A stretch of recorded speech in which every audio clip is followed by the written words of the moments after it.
The first step to flashing your ECU is to log in to your WiDefy account. After you log in, a window should pop up asking if you want your ECU in offline mode. You can click No. You now want to check if the WiDefy software is connected to your WiDefy.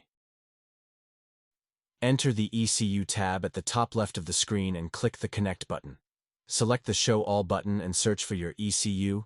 Click it to highlight it, then click Select. After you select your ECU, a green loading bar will appear on the bottom right. Wait until that is complete and the active tune loads in. Once everything is loaded in, you can now enter the Flashable tab on the top left, then select the Open button. This menu works like a drop-down folder. As you click the plus buttons next to the folders, subfolders will appear. The folder we want is the WiDefy folder, then the ECU folder, which has the gray icon. In this example, we will be changing from a restrictor tune to an A-class tune. We will look through our tunes and pick one suitable for A-class.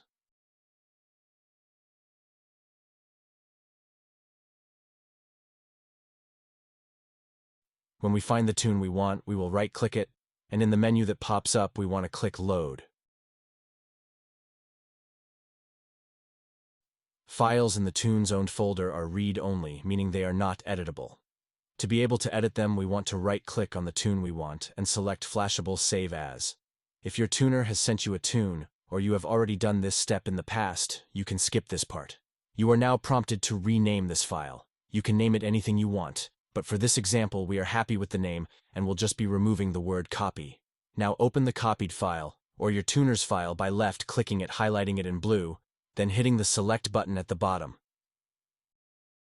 You should now have two tunes on the right side of your screen. One will be the one we just inserted, and the other should be the active tune in your ECU. To eliminate confusion, you may want to click on the tune you don't want to install and unload it. After it is unloaded, click on the tune you do want again, making it highlighted blue.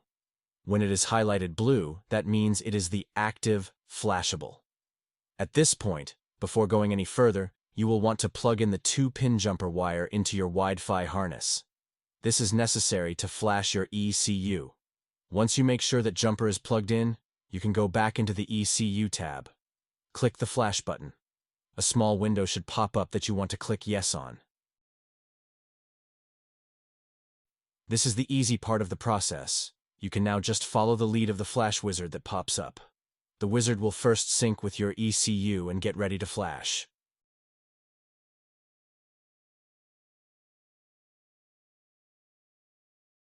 After the wizard completes its sync, a warning will pop up with a disclaimer. Read through this carefully. Once you read it, you can click the checkbox and continue. After you continue, the ECU will start the flashing process. We sped this part of the video up. It is normal for flashing to take multiple minutes to complete. When the flash wizard is finished, the green bars will be fully filled, and the next button will become clickable.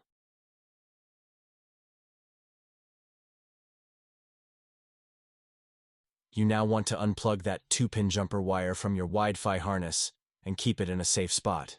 You do not want this plugged in while racing.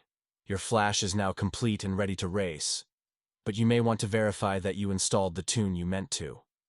To do this, you want to enter the Flashable tab again. Follow the same pathway as shown earlier in the video, but this time, instead of searching for a tune, you want to right-click the gray ECU icon and sync it. This syncs recent data updates that happen to the ECU and sends them to the software. Once you sync the ECU, you can open the Flash History folder and look at the most recent flash, and its name to verify you installed the correct file. Congratulations! Your ECU is now flashed, verified, and ready to park it in victory lane. If you have any questions regarding this process, feel free to call in at 717-618-4212 or leave an email at sales@ghoulmotors.com.